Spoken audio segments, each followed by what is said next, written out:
I never thought I'd find myself in this situation, emotionally wrecked. Legally single and sitting in the quiet of my one-bedroom apartment in downtown Seattle, wondering where everything in my life had gone off course. I was 39 years old, a senior associate at a mid-sized law firm, and officially divorced after almost 12 years of marriage. Lauren, my ex-wife, had moved on fast, maybe too fast. Within 6 months, she was already introducing our daughter Olivia to someone new. I didn't ask questions. I just took the weekend custody, smiled through the pain, and told myself I was doing okay. But I wasn't. I was tired of sleeping alone, tired of eating takeout on the couch with the TV humming in the background just to distract myself from the silence. And more than anything, I was tired of not being seen. Really seen. Then Emily walked into my office. 27 years old, confident but not arrogant, soft-spoken but curious. She was doing her final internship before finishing law school at the University of Washington. I was assigned as her mentor for the 6-month program, and I remember when she first shook my hand, firm grip, steady eyes, a little nervous, maybe? But there was something in the way she smiled. It felt ... sincere, honest, the kind of smile you don't see often in places like law firms. I noticed her, but I didn't let myself notice her not like that. Not at first. I reminded myself she was much younger, still figuring out life. Probably dating some guy who played guitar in a garage and made her laugh over cheap wine. I was too old, too guarded, too bruised by the past. I had no business even entertaining the thoughts that started creeping in when she lingered in my doorway to ask a question or laughed at one of my dry jokes. But she kept showing up in my office, in the break room, in meetings where she'd sit near me even when there were open seats everywhere else. Our conversations started off strictly professional law briefs, case studies, courtroom etiquette. But then they became personal, piece by piece. She asked about Olivia, my favorite coffee spot, the first case I ever worked on. I learned that she was from Vancouver, raised by a single mom, and had worked 2 jobs during undergrad just to make ends meet. She was determined, sharp, and had a kind of emotional maturity I didn't expect from someone her age. And then, slowly, the moments between us started feeling different. There was this one Friday just past 7 p.m. when the office had gone quiet and everyone had already left for the weekend. She was sitting across from me, flipping through a deposition file, her feet tucked beneath her on the chair like she'd done it 100 times.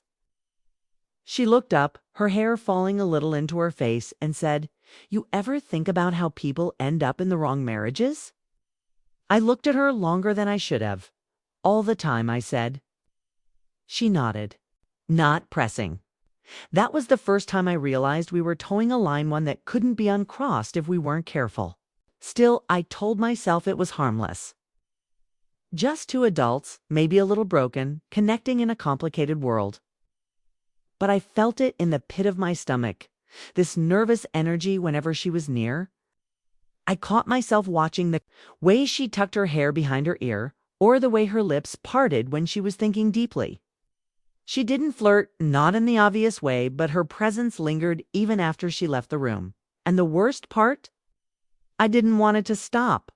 I started looking forward to her knock on my door. The way she'd say my name, Daniel, like it tasted different coming from her. I tried dating during that time, met a few women through apps, had a few forgettable dinners, but none of them made me feel like Emily did just by sitting across from me with a cup of lukewarm coffee and a highlighter in her hand. I told myself I was imagining it, that I was just vulnerable, lonely, and clinging to the first spark of warmth that came my way. But it was more than that. It was how she looked at men, like I was broken or worn out, but like I still mattered, like I still had something to give. And I hadn't felt that in a long, long time. One afternoon, she brought in this lemon loaf from a bakery she liked near Capitol Hill, said it reminded her of home. We ate it in silence, both of us looking out the window, pretending like nothing was happening. But everything was happening. Quietly, beneath the surface. We both felt it. We were pretending to be normal, pretending this was just professional mentorship. But every glance lingered a little too long. Every goodnight felt like something left unsaid. And I realized I wasn't just falling for her, I was already deep in it. And if I wasn't careful, I was going to lose control. But in that moment, with her sitting across from me in that office, smiling through crumbs of lemon cake and rain streaking down the windows behind her, I didn't want to stop it. I wanted to know what it would feel like to kiss her, to hold her, to forget the rules for once in my life. I didn't know where it would lead. But I knew this a secret love was growing between us. And it was never supposed to happen. Asterisk, it started with coffee. It always does, doesn't it? One cup became two, and two became hours of conversation in that quiet little corner near the firm's break room where nobody really paid attention. We didn't plan it. We just ended up there more often, talking about anything that wasn't. Work, music, old regrets, stupid decisions, childhood stories. Emily had this way of asking questions that made you want to answer. She didn't judge, she just listened. And when she laughed, it was this soft, natural sound that made everything else fade. There were moments I caught myself watching her too long, especially when she wasn't looking. The way she tucked her legs under her in the chair, or how she absent-mindedly ran her finger along the rim of her coffee cup when she was thinking. I knew I was crossing a line, even if we hadn't touched, even if nothing had happened yet. But emotionally, I was already leaning into her, already letting her take up space in my mind I swore was locked shut. One evening, we stayed late at the office, working on a complicated case. Everyone else had left. The overhead lights were dim, the city outside the window glowing in that quiet blue hour kind of way. Emily sat on the edge of my desk, barefoot because her heels were killing her. She was wearing this soft gray sweater that kept slipping off. One shoulder, and I tried to keep my eyes on the file in front of me, but I couldn't. She took a sip from her tea, watching me. "You ever think maybe we met for a reason?" she asked, voice barely above a whisper. I felt that question land in the middle of my chest. I didn't answer right away. I couldn't. I was too afraid that if I said yes, everything would change. But I think she already knew the answer. That night, when I got home, I couldn't stop thinking about her. I stood in my kitchen, staring at the soft light over the stove, hearing her voice echo in my head. I checked my phone more than once, hoping for a message that didn't come, but I knew she was thinking about me too. I felt it in the way her hand brushed against mine earlier that day, just for a second too long. I couldn't sleep that night. Every time I closed my eyes, I saw her. The way she laughed, the way she leaned in when she talked, like she wanted to know every piece of me. She made me feel something I hadn't felt in years. Not just wanted, but alive. Like maybe, just maybe, there was still something left in me to give. Over the next few weeks, we fell into a rhythm late nights at the office that turned into long talks about life. Quiet glances during meetings, her smile waiting for me across the room. We didn't speak about what was happening between us. Not directly. But it hung in the air, thick and sweet like a storm you can feel before it hits. I started to dress a little nicer just in case I ran into her. She started wearing this soft perfume, something floral and warm that lingered. In my office after she left, it drove me crazy in the best way. Once I passed her in the hallway and she brushed her fingers lightly down my arm as she walked by. No words, just a touch. But it was enough to short-circuit every part of my brain. We still hadn't crossed that line, not physically, but emotionally. We were already somewhere dangerous. I started pulling away just a little, told myself. I had to create space, keep things professional. But she noticed. One afternoon, after a team briefing, she followed me into my office and closed the door. "You've been different," she said, crossing her arms. I looked at her, exhausted from pretending. "I'm trying to protect you, protect both of us." She took a breath, stepped closer. "What if I don't want to be protected?" There was silence, heavy, charged. Then she said, "Softer, Daniel, I'm not a child. I know what I feel. Don't treat me like this is just some silly crush." I walked around the desk, stopped in front of her. Her eyes searched mine, unafraid. God, she was beautiful and real, and right in front of me. I wanted to touch her face, to tell her how much she had changed me, how much I thought about her, how I'd imagined what it would be like to hold her when the world outside was quiet. But I didn't. Not yet. Instead, I whispered, "You deserve better than someone who's still putting pieces back together." And she answered without hesitation, "Maybe I want the man you are now, not the perfect one you think you have to be." That night, I sat in my car long after I got home. I didn't go inside. I just stared at the steering wheel, feeling the weight of everything we hadn't said and everything we were about to become. Because deep down, I knew it was only a matter of time. We were already falling, carefully, quietly. And whether it was right or not, we weren't going to stop. Asterisk, it happened on a warm July night, the kind that lingers just long enough to make you forget the rules. The law firm was hosting its annual summer party, a polished, overpriced event full of handshakes, shallow smiles, and too much wine. I hadn't planned on staying long. I never did. But when I saw Emily walk in, everything around me faded. She wore a deep red dress that hugged her curves in all the right ways, elegant and bold, with her hair swept up just enough to expose the soft skin of her neck. She didn't look like a law student. She didn't look like a colleague. She looked like temptation. And I was already too far gone to turn away. We played it cool all evening, pretending we weren't aware of each other's eyes across the room. But every time she laughed at someone's joke, every time she touched her necklace, every time she glanced in my direction, it was like a silent dare, a promise we hadn't spoken aloud. When most of the guests had left and the music had softened, I stepped outside onto the balcony for some air. The city stretched out in front of me, lit up like a painting. And I was trying to get my heartbeat under control when I heard her footsteps. Behind me, I didn't have to turn around. I knew it was her. She stood beside me without saying a word, close enough that I could smell her perfume. Light, floral, unforgettable. "Beautiful view," she said, looking at the skyline. Yes. I said, but I wasn't looking at the city. I was looking at her, Kay, and she knew it. She turned to face me slowly, her expression soft but steady.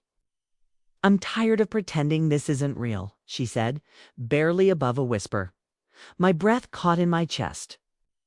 I wanted to say something, anything, but all I could do was reach for her hand, and when our fingers touched, it felt like the air changed. She leaned in first, and then I kissed her, finally, fully, without hesitation. It wasn't just a kiss. It was everything we'd been holding back crashing into. That one moment. Her mouth was warm, her hand slid into my hair, and the rest of the world vanished. We left together, quietly, careful not to be seen. Her apartment was small, cozy, dimly lit, with a record playing low in the background. I remember how her dress slid off her shoulders, how her skin felt against mine, how she looked at me like she had been waiting for this just as long as I had. We didn't rush. We moved slowly, as if time had finally paused to let us explore everything we had denied ourselves. It wasn't about lust, or at least not just lust. It was deeper than that. It was two broken people finding warmth in each other's arms. Her body fit perfectly against mine, and in the quiet after, I held her like I didn't want the night to end. Because I didn't. But morning always comes, and with it, reality. The sunlight spilled through her window, and I lay there beside her, watching her breathe, wondering what would come next. She stirred, opened her eyes, and smiled. That soft, sleepy smile that made my chest ache. "Do you regret it?" she asked. I shook my head. Not even a little. She reached for my hand. Me neither. But we both knew this wasn't simple. This wasn't just two people falling in love. It was messy, complicated, a risk. I was her mentor, her superior. We worked together. People talked, people judged. And we knew the world outside our apartment wouldn't be as kind as the world we had created between those walls. We agreed silently, with a few words and a long kiss to keep it between us, private. Protected, no one at the firm could know. Not yet, maybe not ever. We told ourselves it was just for now, just until her internship ended, just until things settled down. But secrets have a weight, and we were already starting to feel it. Still, I couldn't let her go. She didn't. Want me to? We became careful, always careful. Separate cars, no texts during work hours, no glances that lasted too long. But every Friday night, she was mine. Every weekend, we curled up on our couch or escaped to a cabin outside the city, pretending for just a little while that we were free, that the world didn't matter, that we could just be. And in those moments, it felt like love. It was love. And yet, underneath it all, I felt the tension growing. The what? It's the fear of being caught. It's the guilt. Not because I didn't love her, but because I did. I loved her deeply, quietly, with all the broken pieces of my heart I didn't know I still had. And I knew, as surely as I knew the feel of her lips against mine, that what we had was dangerous. But the danger only made it harder to resist. We had crossed the line. So there was no going back now. We were in it all the way. And as I held her close on those nights, her head resting on my chest, I knew one thing for certain. We had stepped into something beautiful. And we couldn't pretend anymore that it didn't matter. Asterisk, for a while, we lived in this secret world, just the two of us, hidden behind careful smiles and whispered promises. Every touch was stolen, every look loaded, every weekend a kind of paradise we knew we couldn't keep forever. Emily would arrive at my apartment on Friday nights, sometimes with wine, sometimes just herself in an oversized sweatshirt, her hair tied up, looking like home. We would cook together, dance barefoot in the kitchen, make love like the outside world didn't exist. I memorized the way she laughed, the way she leaned into me after a long day, the way she whispered my name in the dark. But behind the beauty, a tension started to build, slow, quiet, dangerous. It wasn't just about the risk of being caught. It was about the weight of pretending.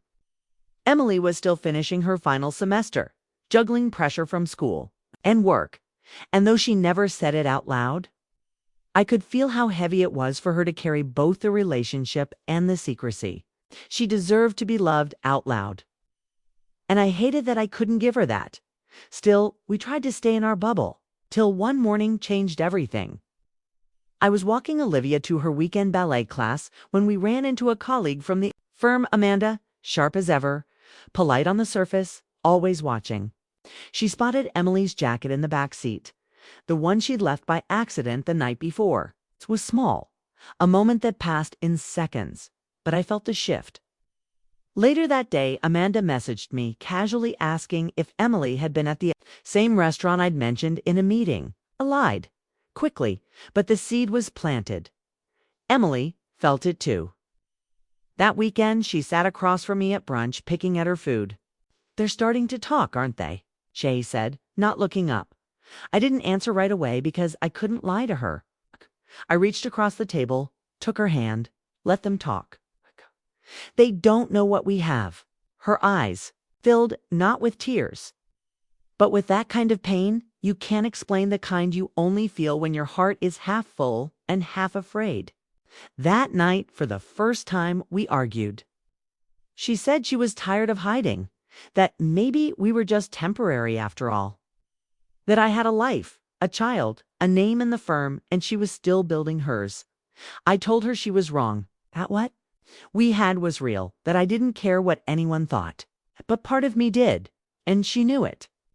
A few days later, she got invited to a job interview in Toronto, a big offer from a prestigious firm she'd dreamed of working at when she was divs. Younger, she didn't tell me right away. Found out when she left the email open on her laptop one evening while she was in the shower. My stomach dropped. She came out, towel in her hair, and froze when she saw my face. "You weren't supposed to see that yet," she said, quiet. I didn't yell. I didn't accuse.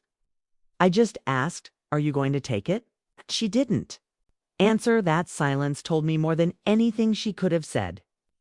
I spent the next week pretending I was okay, that it didn't matter, that if she left, I would support her like a good man should. But the truth? I was already breaking. I started pushing her away, not on purpose, but from fear. I canceled one of our weekends, told her Olivia needed me, which was true, but also an excuse. She saw through it. She always did. One night, she showed up at my apartment without calling. I opened the door and there she was, standing in the rain. Mascara smudged, hair soaked, her eyes filled with everything we hadn't said. "Do you even want me anymore?" she asked. Ah! I pulled her inside, wrapped a blanket around her, and told her the truth that I loved her more than I ever thought I could love someone again. But I didn't know how to hold on to her without breaking her wings. She cried into my chest, and I held her like it was the last time, because maybe it was.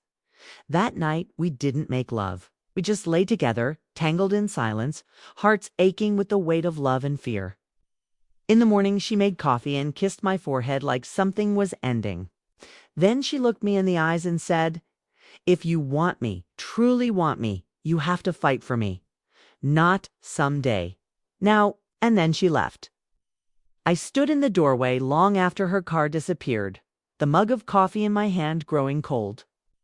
Everything around me felt suddenly quiet, empty, like the calm before a storm, because something was coming. I could feel it. And for the first time since we started this, I wasn't sure we would survive it. Days passed, but everything felt wrong. The apartment was quiet without her, painfully quiet. Her toothbrush still sat next to mine. Her sweatshirt still hung on the back of my chair. And I kept checking my phone even though I knew she wasn't going to call. Every little thing reminded me of Emily. The scent of her lotion on my pillow, the wine she liked in the fridge, the playlist we used to listen to during our late-night talks. At work, I avoided the break room. I didn't want to run into her, didn't want to see her face and pretend like we were nothing when she meant everything. But avoiding her didn't mean I could escape her. She was everywhere. Her laugh echoed in the hallways. Her name came up in meetings. Her presence lingered like a ghost in every part of my day. And I was drowning in the silence we had created. I tried to focus on Olivia, tried to be the father she needed, but even she noticed something was different. One night she asked, "Are you sad, Dad?" I paused, looked at her tiny face, and just nodded. "Yeah, sweetheart, a little." I didn't want her to know more than that. She was too young to understand heartbreak, but I couldn't lie to her either. The thing is, when you love someone in secret, the pain of losing them is twice as lonely. There's no one to talk to, no one to tell. You just carry it around, acting like life is normal when inside you're falling apart. Then, 3 weeks after she left, I saw her again, unexpectedly, painfully. I was walking into a coffee shop, the one we used to go to every Friday morning, and she was already there, standing in line talking to a man I didn't recognize. Was laughing. She was smiling. My chest tightened. I froze, wanted to walk away, but I couldn't. She turned and saw me. Our eyes locked for a second, maybe two, and everything around us disappeared. She gave me a small, polite smile, not cold, not cruel. But it wasn't the smile she used to save just for me. It was the kind strangers give to one another. I walked out without saying a word, the air suddenly thick in my lungs. That night, I sat in my car outside my building for almost an hour. I couldn't go inside. I couldn't face the apartment that still felt like it belonged to both of us. That was the moment I knew. I couldn't keep waiting for fate to fix this. I had to do something. I called her. She didn't pick up. Called again the next day. Still nothing. Then I drove to her apartment, not to beg, just to speak, to explain, to be real. She opened the door, and for a second, we just stood there, staring. She looked tired, like she hadn't been sleeping much either. I finally said, "I don't care what anyone thinks. I'm not pretending anymore." Her eyes softened, but she didn't let me in. "It's not that simple, Daniel. You're still holding back. You want me, but you're afraid of what you'll lose. A step closer. What I'm really afraid of is losing you. She hesitated, then let me inside. We sat on the couch, inches apart, with everything unsaid hanging in the air. I told her everything, how empty the days felt, how much I missed her, how proud I was of her, Kay, and how stupid I'd been to let my fear get louder than my love. And she cried, quietly, the way she always did when she was overwhelmed. Then she admitted something that hit me like a knife. I got the offer in Toronto, and I said yes. My heart dropped. She looked down. I wasn't going to tell you. I didn't want to make it harder. But I leave in 2 weeks. I couldn't breathe. It felt like the floor had vanished beneath me. Kay reached for her hand, held it tight. Then give me 2 weeks. Kay was 2 weeks. No hiding, no rules, just us. She looked at me for a long time, then nodded slowly. Okay, 2 weeks. And in that moment, we both knew we couldn't stop time, couldn't undo everything that had happened, but we could hold on to each other for a little longer. Those 2 weeks were the most real, most painful, most beautiful days of my life. We lived in slow motion, made love like it was the last time, every time, laughed like the world outside didn't exist. I took her to the beach, the mountains, her favorite bookstore, all the little places she loved. And we didn't talk about the end. We just held each other tighter, kissed each other deeper, and fell in love all over again, knowing it had an expiration date. We tried to pretend we were strong, but we were breaking every single day. And the closer we got to her flight, the more it hurt. She'd pack a little each night, and I'd sit beside her, silently falling apart inside. On the last night, we lay in bed, tangled in sheets and memories, and she whispered, "This wasn't supposed to happen, but I'm glad it did." I kissed her forehead. Me too. When morning came, I drove her to the airport. We didn't cry at the gate. Not there. We kissed once, deeply, desperately, and then she was gone. It's just like that. And I stood there watching the doors close, wondering if I'd just lost the love of my life. Or if this was just another pause in our story. Asterisk, 3 months passed. 3 long, slow, empty months. After Emily left for Toronto, it felt like life had hit pause on everything that mattered. I buried myself in work, tried to focus on Olivia, pretended like I was fine. But I wasn't. I couldn't sleep in our bed without hearing her voice. I couldn't walk past our favorite places without feeling her presence like a shadow wrapped around me. We texted sometimes, a few calls. But they got shorter, colder. The distance was real, not just the miles, but something deeper. She was building a new life, and I was trying not to fall apart in mine. Still, I held on to hope. I told myself love like that didn't just vanish. That maybe when things settled, she'd come back. And then, one night, it all changed.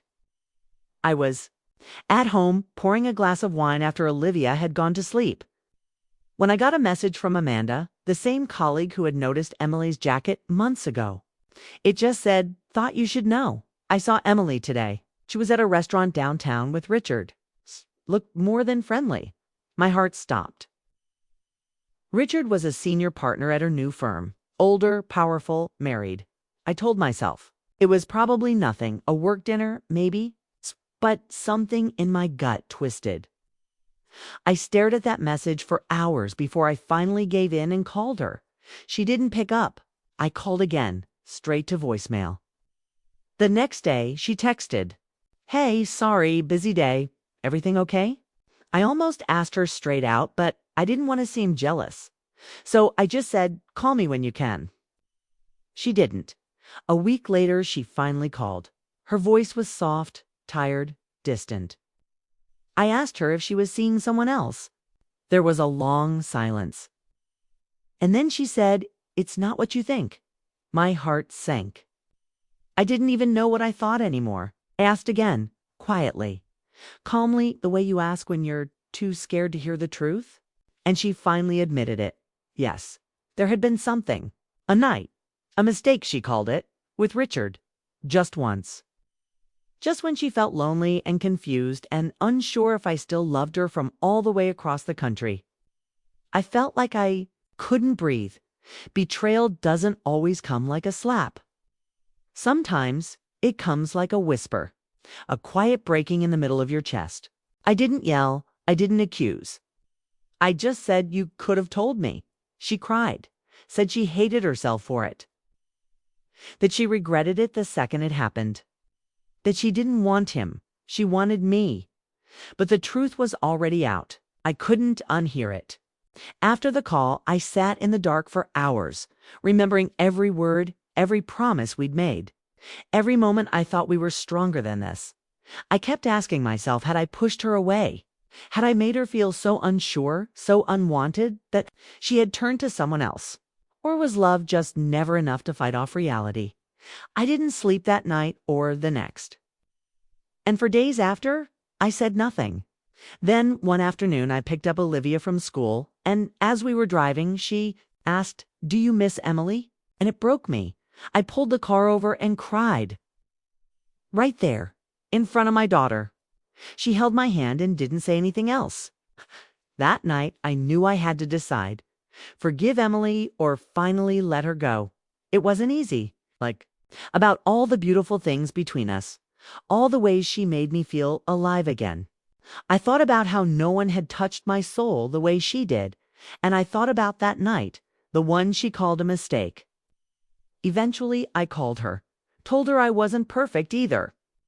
That maybe I had failed to show up when she needed me most. That love wasn't supposed to be easy. And maybe that's what made it worth fighting for. She didn't say anything for a long time. And then she asked, "Do you still love me?" I said, "Yes. But I need to trust you again," she said. "Then let me earn it." So we started slow, calls every night. Letters in the mail, real ones. She flew out once a month. We didn't rush, we didn't pretend it didn't hurt, but we rebuilt, brick by brick, until the anger faded and only the love remained. A year later, she moved back. Not for me, for herself. Because she realized that no job, no city, no mistake could replace what we had. And the night she walked back into my apartment carrying just one suitcase and a nervous smile, I pulled her close and whispered, "This time, we don't hide." She kissed me like it was the first time. And in that moment, I knew love doesn't always follow the rules. It gets messy, hurts, it breaks you open. But when it's real, when it's deep, when it refuses to die even after betrayal, it's worth everything.